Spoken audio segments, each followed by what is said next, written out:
All right, honey. Good morning. Hi. Okay. There's a few things I want to discuss.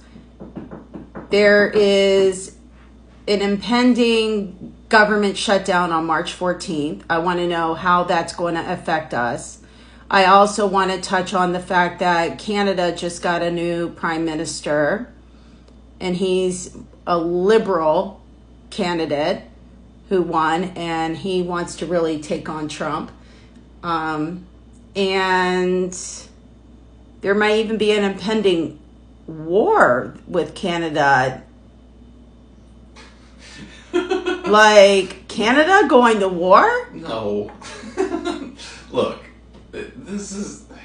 First of Like, all... let's talk about the economy real quick and how this impending shutdown's going to affect people, because this is really going to affect a lot of people. Well, yeah. Not only our government not working, but also the resources that our government sends to programs, and how these programs now have been getting slashed by the millions and billions. Two separate things.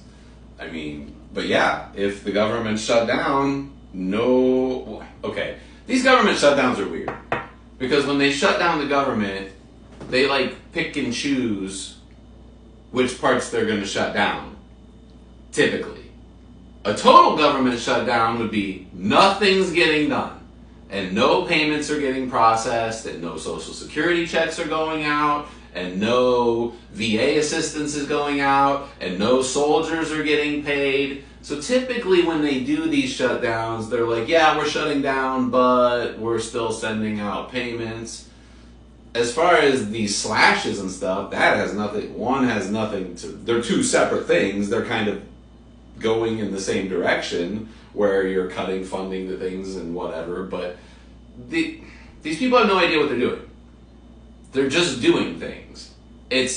They fired a bunch of FAA people, and then they went, oh, hey, wait, please come back. And they fired a bunch of the nuclear regulatory committee guys, and then they went, oh, shit, we need you guys to come back. And then they fired people that worked over here, and they went, oh, no, wait, please come back. So they're not, you could say, I guess it's by design to create chaos and keep people's eye off the ball, but honestly, I think it's just incompetence. You have a guy that's not, look, I know everybody hates politicians and hates the government, and look, I'm on record as not being pro any of that stuff, but there's a reason that people do jobs that they do and are in the positions that they're in. Should people be career politicians? I would argue that they should not.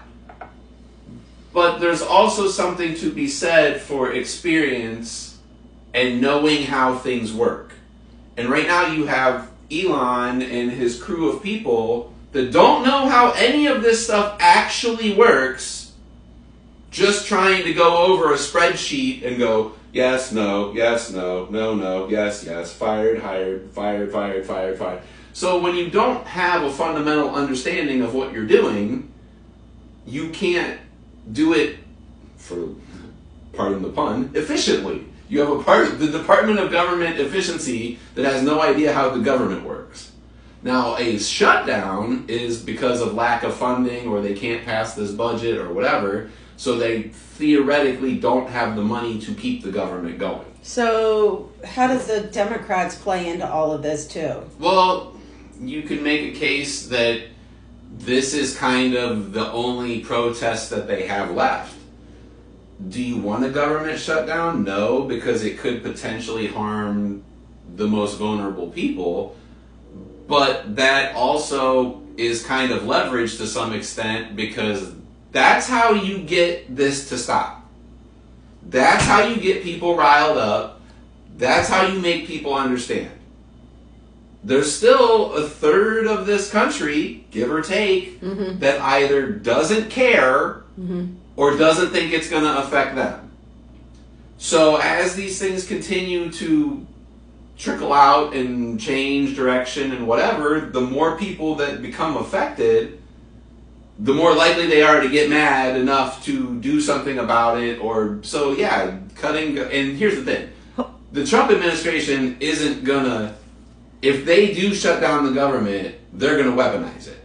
Because that's what Trump does with everything. He weaponizes everything. So they're probably not going to make provisions to send out Social Security checks or make provisions to pay the military or whatever. They're going to use this as a weapon to demonize the left and demonize the Democrats and say that they can't get things done. For those third, so to speak, people who are still in support of his nonsense,